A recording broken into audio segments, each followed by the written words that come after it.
Eskatologie en die Bybel, deel 8J. Ek is professor Hans Redlinghuis van die Eerste Gemeente van Jaffa in Suid-Afrika, Pretoria, Montana, ook internasionaal. Sal u belangstel in enige van my boeke wat ek geskryf het? Ek dink spesifiek aan die boek Is dit Armageddon? A4 boek, so 450 bladsye, 460 bladsye, met al die relevante inligting vir die tyd waarin ons lewe, en ook die oorloë wat op die oomblik, die oorloë wat ook in Iran en omgewing aan die gang is.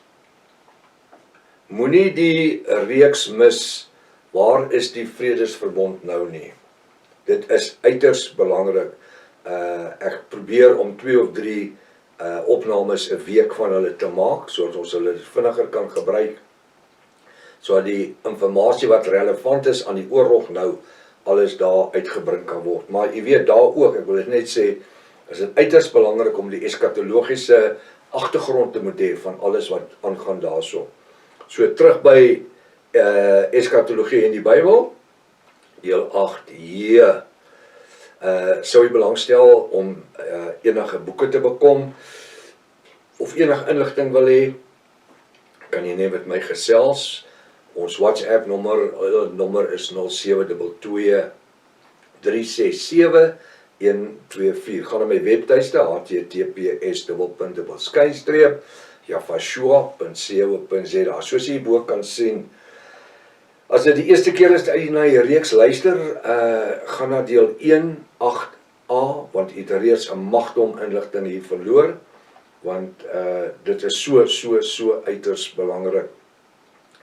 Uiters belangrik, teken in op die kanaal, die YouTube kanaal, sodat jy ook die verskillende kennisgewings kan kry van al die studies waarmee ons besig is, en daar's baie, ons op die oomblik doen ons tussen 16 en 17 opnames 'n week. So ons wil u nooi, asseblief. Moet ook nie die ontbyte mis nie, die die sprekerreeksie. Dit is 'n moet. Deel die inligting met die vriende en kennisse, nadat jy ingeteken het, Bybel 33 Afrikaanse Bybel, pen en papier is uiters belangrik.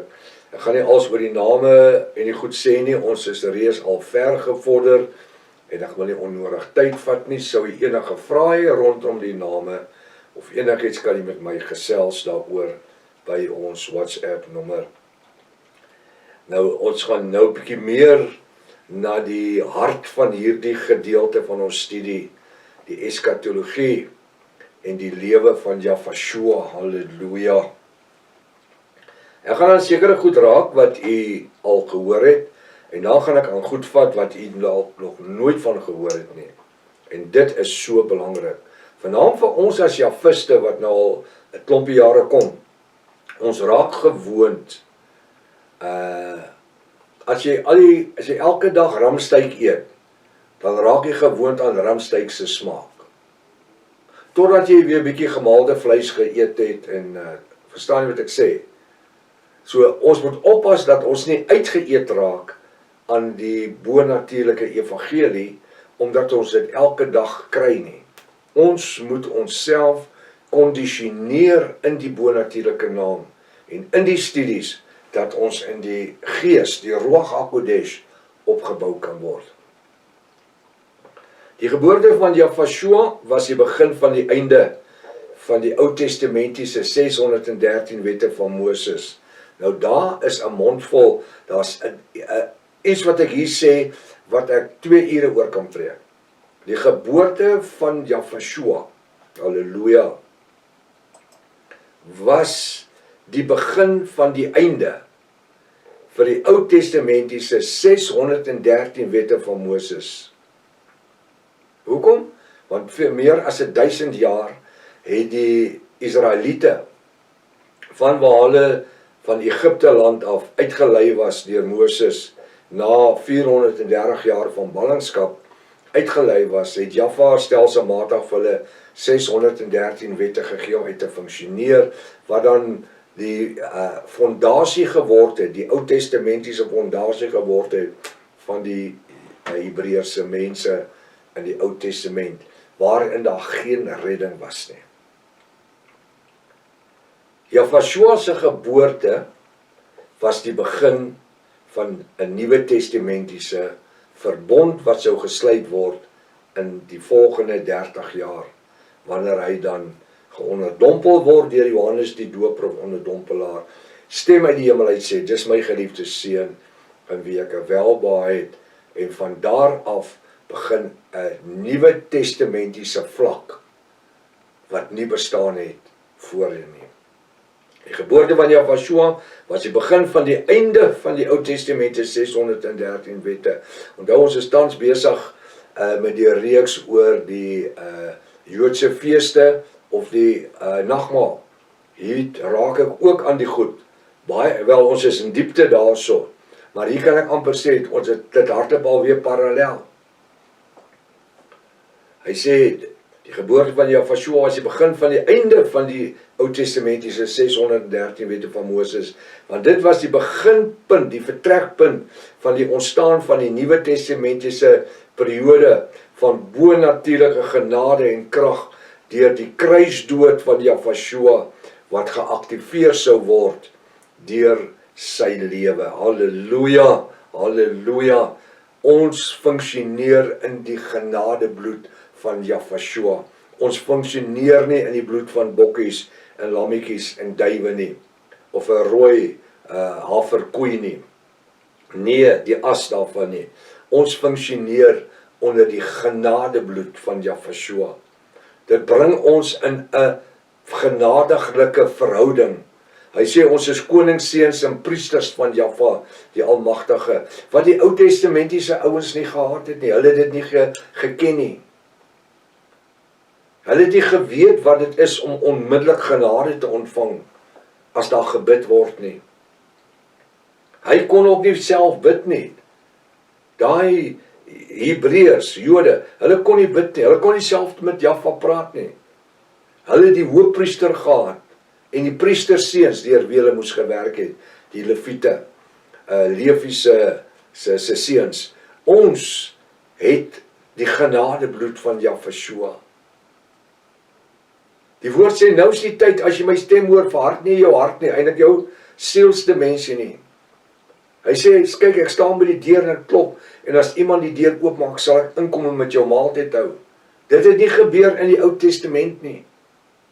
Ons funksioneer vandag in die genade tydperk, wat deur die bonatuurlike genadebloed van Jahweh veroorsaak is, en sy agape liefde, waardeur die Rema woord in ons lewens geopenbaar word, deur die werkinge van die Ruach HaKodesh in elkeen van ons.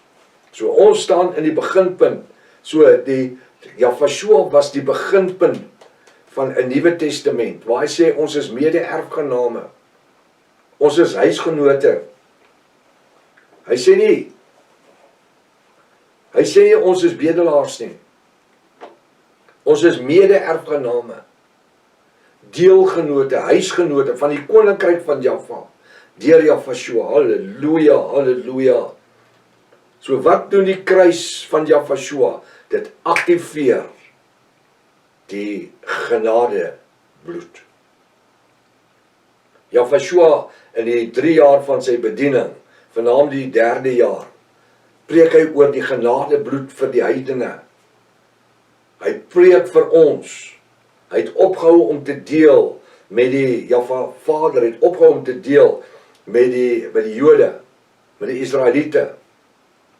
Hy deel met die heidene. In die volgende jaar van Jahweh se lewe, die 3de jaar van sy bedieningstydperk. Ek het dit al 'n paar keer genoem. En tot vandag in 2026 is hy besig om te funksioneer in ons lewens. In hierdie moderne tegnologiese eeu verstaan ons op 'n eenvoudige manier hoe genade werk, hoe die eskatologie werk rondom die bonatuurlike geopenbaarde naam. Dit alles begin by genade, dit alles begin by bekering, dit alles begin by die onderdompeling, die begrafnis van die ou mens in die opstanding in Jafashua. Ek het in die begin van hierdie studie reeds verduidelik, as ons nie die eskatologie van die verlede verstaan nie, luister mooi wat ek nou gaan sê, as ons nie die eskatologie van die verlede, 2000 jaar terug en vroeër verstaan nie, hoe sal ons ooit die eskatologie van die hede, waarin ons vandag lewe, 2026, en die toekoms wat gaan kom, as Jafashua vertoef om te kom, hoe gaan ons verstaan? Want onthou, die eskatologie bestaan het, die verlede, die hede en die toekoms. Die verlede 2000 jaar terug, hede vandag, toekoms. Wanneer ek en u dalk nie eens meer daar is nie, as dit so lank gaan neem. So ons moet die eskatologie kan verstaan. En dis waar die kerk opgeslip het, as ek die Engelse woord kan gebruik. Hulle het ons nooit geleer oor die eskatologie nie. Meeste kerke het nie eens geweet wat die woord eskatologie beteken nie. Jy kan nie glo hoeveel keer wanneer ek met mense praat, en ek sê ek is 'n professor, en dan sê hulle waarin, dan sê ek eskatologie. En dan praat ek van akademiese mense, as hulle nog nooit gehoor van eskatologie nie. Is dit selfde as teologie? Nee, dis 10 tree hoër as teologie. Dis totaal iets anderster. En dis wat ons kursus so besonders maak. Dis anderste as enige teologie opleiding in die wêreld. Die eskatologie kursus, halleluja. Jy moet vir my bid, ons is besig met die curriculum vir die Bybelskool, 'n nuwe curriculum met meer relevante inligting en Bybelboeke en boeke wat ek geskryf het as handboeke wat inkom in soos die boek Hebreërs, Waarheid of Leuns, is 'n A5 boek, 500 bladsye dik, wat 'n verskriklike gedeelte van die moderne gedeelte, as ek dan sê, die verlede, die hedendaagse, die hede gedeelte, die moderne gedeelte, gaan uitmaak, maar met dit wat in die 2000 jaar gelede, in die tyd van Jafashua gebeur het, wat van toepassing is vandag, wat elke pastoor of elke student wat deur ons Bybelkollege kom, moet weet. Hoe het Jafashua ontstaan? Waar kom hy vandaan? Wie was hy voordat hy die seun geword het? Hoe het hy die seun geword? Dis die dinge wat ons moet weet. Baie van u vandag het die kennis, want u die Afrikaanse legkaart studiegids Bybels reeds bekom. En dit is daarin. Maar dit gaan deel van ons curriculum word. En natuurlik die vervallendheid van die 613 wette, Hebreërs 7, waar vers 18 waar hy kom en sê, hy het dit tot niet gemaak, die 613 wette, weens die swakheid en die nutteloosheid daarvan. Dis die goed wat ons nodig het. Dis die goed, dit help ons praat oor kerktradisies en kerkleringe en oorleweringe nie. Ons moet kom by die geopenbaarde woord. Mense is soekend na die evangelie, na die bonatuurlike waarheid. Hulle is moeg vir kerkstorietjies. Mense is moeg vir kerkstories. En jy kan nie vir my glo as ek sê, hoeveel mense wat basies afgetree het, skryf in die Bybelkollege nie. Manne en vrouens. Want hulle het nou die tyd. Hulle is, ek wil amper sê, hulle is geestelik ontwikkel, wat hulle die kerkgroet leringe en dominasie en pakke wat die kerk op die mense gepak het, hulle dit kon afskit in die vrymaking van die Ruach HaKodesh. En nou by die waarheid het gekom het. Pastore wat in ander kerke geëmeritaat geword het, wat emeritaat pastore geword het, sê, in my lewe het ek die goed nooit geweet nie, niks van geweet nie. Hoekom het die kerk ons weghou van dit af? Baie van die ouens sê, Prof Hannes, waar was jy gewees 30, 40 jaar terug? Ek sê, ek was daar gewees, maar ek was uitgemaak as 'n halfmal persoon, halfmal pastoor eers en dan later aan. En nog altyd daar gewees. Maar die internet het veroorsaak dat die woord kon uitgaan in die vier hoeke van die wêreld. En ek dank Jahwe daarvoor. So vir ons is dit baie belangrik, met die eskatologiese kennis van die verlede, naamlik die bonatuurlike krag. Ek gaan nou net weer hierso sê, ek het in die begin van hierdie studie reeds verduidelik dat ons nie die eskatologie van die verlede verstaan nie. En ons sal nooit die eskatologie van die hede en die toekoms verstaan nie. As ons nie die verlede verstaan nie, kan ons nie die hede en die toekoms verstaan nie. Met die eskatologiese kennis van die verlede, naamlik die bonatuurlike krag, waarin Jahwe beweeg en opgetree het veroorsaak dat die demoniese godsdienstige sisteme vir meer as 2000 jaar gelede hom so gevrees het. En daarom het hulle alles moontlik gedoen om hom te elimineer. Die Satan en die Rooms-Katolieke Kerk, dis 'n kult, het alles in hulle vermoë gedoen om die Jahwiste te elimineer. En die Hebreërs, ek sê nie Jode nie, Hebreërs, wie in die name gefunksioneer het, te elimineer. Tot so 'n mate dat die kerk 150 miljoen Jahwiste en Hebreërs doodgemaak het. In 150 en 1500 jaar se tyd. U ken dit as die donker eeue. Ja, hulle haal die goed van die internet af en die goed, maar dis in die boeke. Daar is boeke. Dit veroorsaak die demoniese godsdienstige sisteme vir meer as 2000 jaar gelede om so gevrees het en daarom het hulle alles moontlik gedoen om hom te elimineer. En daarom is ons nou in 2026 in staat om te begryp wat die eskatologiese gedeelte van die hede in 2026 vir ons as Jahwiste werklik beteken. Ek is so bly, ek is so dankbaar, ons lewe in die hede. Die Bybel sê dat die skille van onkunde het vir ons oë afgevaal. Ja, dit het genade gekos. Dit het genade gekos. Ek het amper dit nie gemaak nie. Hoekom? Omdat kerkdogma en teologie en wette my weerhou het. 60 jaar se lewe my geweerhou het. Ek kon nie aanvaar dat ek kon verkeerd wees nie.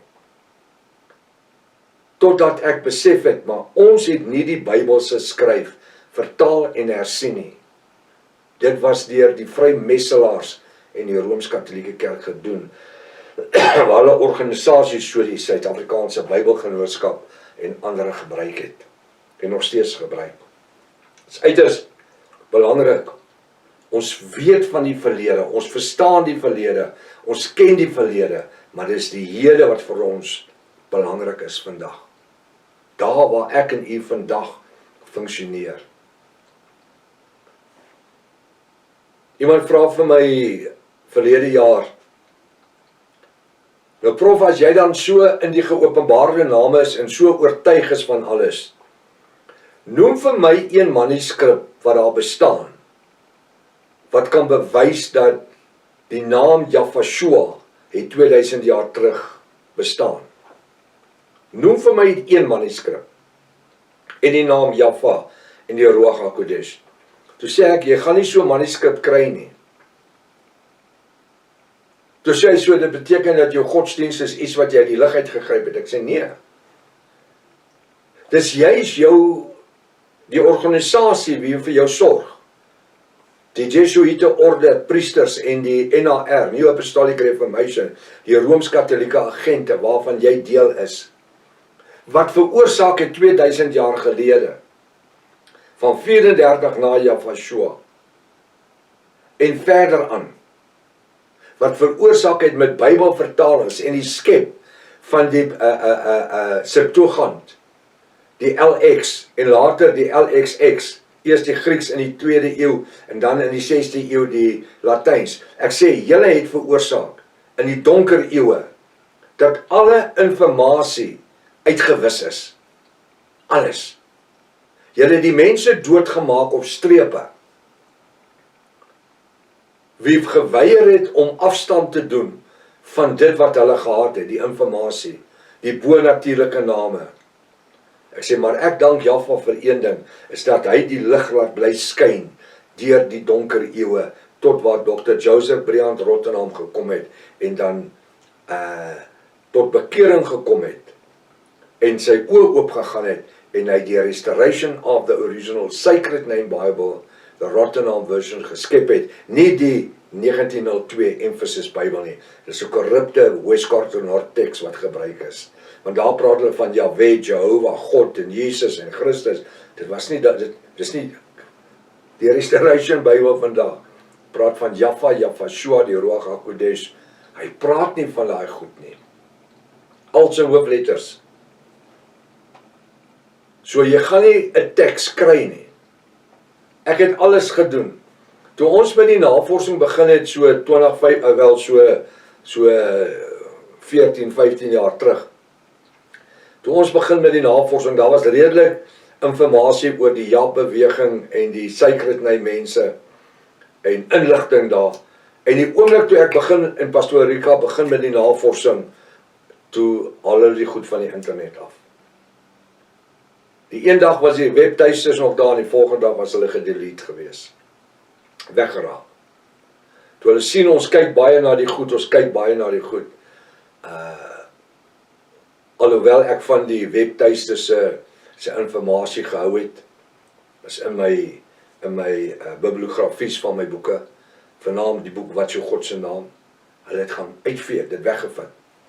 Maar weet jy, het was daar, en daarom kon ek daai informasie trek. Die Satan is die vader van die leuns. En ons vandag wil in die hede hierdie waarheid rondom die bo-natuurlike naam oopmaak soos nog nooit tevore nie. Ek wil sê, nie eers soos in die boek Wat is jou God se naam nie. Want toe ek die boek geskryf het, Wat is jou God se naam, Paulus kom ons, hy sê ons ken ten dele en ons profeteer ten dele. En soos die tyd aangaan, kom ons tot die openbaring, ons groei in die woord. Ons groei in die kennis. En ons word gelei deur die Ruach HaKodesh. 'n Babietjie word nie in 1 week groot nie. Dit vat 'n tyd lank. En dis so het ook met die bo-natuurlike name gegaan het. Ek meen, ek het in die begin gepredik, want oom Thys het gesê dat van voor in die Restoration Bible, die Sacred Name Bible, bladsy 5, is 'n 10-letter alfabet. En hy het vir my gesê dat die antieke Hebreërs bestaan uit 'n 10-letter alfabet. Totdat ek besef het, jy kry nie 'n 10-letter alfabet nie, 22 letter. En ek dan Joseph Thomas se boek in die hande, sy verwerking in die hande gekry het. Joseph Thomas se, waarin die 22 letters alfabet voorkom, wat hy vir Dr. Joseph Briand Rottenham dit gegee het. En Dr. Rottenham het net die eerste 10 letters gebruik, want dis waar hy die name vertaal is, of geskep is, of voorgekom het, gebruik was. Ek gaan in die verloop van hierdie studie gaan ek vir die inligting wys. Ek gaan met die inligting bespreek. Ek kan, hier waar ek sit en opneem, kan ek na my boekrak, ek sien hom hier aan die linkerkant van my, kan ek uitreik na hom toe en ek kan daai verhandeling uithaal, maar ek noem dit 'n volume. 'n boek is tussen 1 bladsy en 1000 bladsy is 'n boek. 'n volume is tussen 1 bladsye en 10.000 bladsye. Daai volume is so dik. Hy's so dik. In terme van 200 mm plus. Ek wil net kyk. Ja, 180 mm. Ekskuus tog.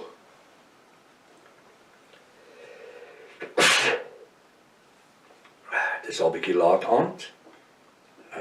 En Pretoria is besig om koeler te raak. Ek kom agter, ek begin lang my hemde dra, want die ateljee raak koel. Maar ons weet een ding. Jaffa voorsien in elke behoefte wat die bruid nodig het. Die naam bo elke ander naam. Die woord verklaar dat Yahshua 'n naam bo elke ander naam in die hemele en op die aarde ontvang het, wat deur elke demoon en gevalle engel gevrees word. En dit is hierdie oorspronklike antieke Hebreëse naam Jahvashua, nie die naam Jesus nie. Hoekom nie die naam Jesus nie? Want die naam Jesus het nooit bestaan nie. Die naam Jesus is net meer as 600 jaar oud. Die naam Jahvashua, wat bestaan het 2000 jaar terug. Hy is die een wat gesterf het vir ons, wat merke in sy hand gekry het. En 'n spies in sy sy, waar water en bloed uitgekom het.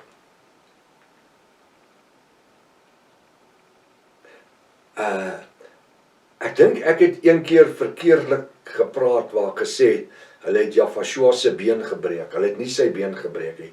Dis juis, ek dink dit was in die vloei van die oomblik, hy is juis met 'n spies gesteek. Ek wil dit net hier regstel. Hy was juis die lam wat geen gebreekte bene gehad het nie. Hulle het die gewoonte gehad, die Romeinse soldate, dat as iemand aan die kruis sterf, dan breek hulle 'n been om te sien dat hy dood is, maar hulle het nie sy bene gebreek nie. Hulle het hom met 'n spies gesteek in die sy en het water en bloed uitgeloop. Albei wat ons nodig het, water en die genadebloed van Jahvashua. Halleluja. Ek noem dit net so terloops, net as dit dalk is dat u na dit geluister het en dit 'n vraagteken gelos het. Ek sê altyd 'n pers struikel op 4 pote. Ou kan seker maar op jou tong struikel, want jy so in dit besig en dan kan dit gebeur. En weet jy wat? Daar's ouens wat net sit en wag dat jy 'n woordjie verkeerd sê. Hulle sal niks sê oor die jare wat jy die regte goed preek nie, maar sê een woordjie uit plek uit, dan storm hulle op jou af soos 'n klomp asvoëls. Maar weet jy wat, dit maak aan my nie saak nie. Want op die einde van die dag, ons is besig met die koninkrykswerk. Jy weet, ek sê altyd vir die ouens wat wil kritiseer. Ek sê vir my, wat het jy al gedoen? Sê vir my, hoeveel boeke het jy geskryf al? Hoeveel tyd sit jy in navorsing? Verstaan jy wat ek sê? Maar hulle wil kritiseer. Wat het jy bereik al? Niks. Maar jy wil op ander kritiseer en kritiseer. Dit is maar die funksie van die Satan. Ons ken dit, né? So wanneer ons dan kyk hierso, dat hierdie engel, hierdie naam, Jahvashua, word gevrees deur elke demoon en demoniese mag. En daarom het Satan en sy katholieke trawante alles probeer om die naam Jahvashua, Jahva en die Ruach HaKodesh uit die samelewing te verwyder. Maar hulle het nie rekening gehou met Jahva, ons Elohim nie. Hy is die skepper van hemel en die aarde. En dan gebruik hy Dr. Joseph Briand Rottenham om die Bybel te skep. En daai 10 letter van die 22 letter alfabet wat daar is, het veroorsaak dat ek om Thuis geglo het, want onthou, om Thuis was nie 'n akademikus nie. Hy's net, hy was Hebreërs. Hy het Hebreërs verstaan. En ek weet nie wie het vir hom dit gesê nie. En omdat hy my voorganger was in dit, het hy gesê, die 10 letter, daar sit die 10 letter alfabet. En dan sien ek dit in die Restoration of the Original Sacred Name Bible. En dan wanneer dan Thomas, Joseph Thomas, professor Joseph Thomas, se verhandeling kry, se volume kry, dan sien ek daarso die 10 letters die kant en die 12 letters hierdie kant op die ander bladsy. Prys die naam van Jahvashua. Ek wil sê dat u wat 'n volbloed Jahvis is, ons het nie nodig om so greintjie te vrees nie. Hoekom? Want Jahva voorsien vir ons die inligting al die tyd. En dis hoekom ek dag en nag besig is met hierdie bonatuurlike evangelie, is om te verseker dat die jong mense na ons en die ouer garde, dat hulle meer het as wat ek gehad het, en Pastoor Rika toe ons oë oopgegaan het. Hoe sê die Engelse woord? Dit wat jy hoor is tried and tested. and it stood the test of time. En nou sê ek weer, die woord Jesus is maar 600 jaar, net meer as 600 jaar oud. Want daar was nie 'n letter J in die Grieks en die Hebreëus nie. En daar's mense wat terugkom en sê, prof, ons sien op die internet, dit wat jy sê is die waarheid. Ek sê, ek het nog nooit 'n leuen gepreek nie. Want ek word nie betaal nie. Ek kry niks daarvoor nie. Dit is nie nodig om enige kerk, godsdienst, dogma te preek nie. Ek sê vir jou wat die woord sê. En dit wat die Ruach vir my oopgemaak het. En wat ek verstaan, en ek het dit getoets by die woord. Ja, nou kom die ouens, ek gaan dit maar net hierso sê, hulle sê, ja, maar daar was 'n I gewees, daar was nie 'n J nie, maar daar was 'n I. Ja, daar was 'n I. En dis hoekom jy die naam Isis kan skryf. I-S-O-I-S of I-S-I-S. Want dit was die naam, dit was die Nimrod, was die songod in Genesis 10. Dan het jy Amen-Ra, die songod in die Egiptiese tyd. Dan het jy Zeus in die Griekse tyd, met 'n Z, Zeus. En dan het jy Isis, die songod, in die Romeinse tyd. En dan wanneer hulle dan die woord Isis gebruik, in die 2de eeu wat hulle die Septuagint skep, tussen 100-127, dis in die 2de eeu, dan gebruik hulle die naam Isis, om Jahvashua se naam mee te vervang. En Theos, om Jahva se naam, Theos beteken God, of God soos ons dit ken, om sy naam mee te verstaan, wat ook maar die songode is.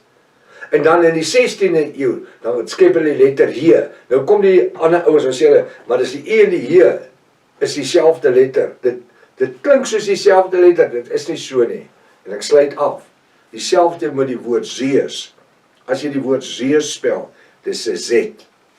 En as jy Xerox spel, wanneer ek sê Xerox, dan klink dit soos 'n Z. Maar dis die rekenaarsmense, dit is nie, dis 'n X.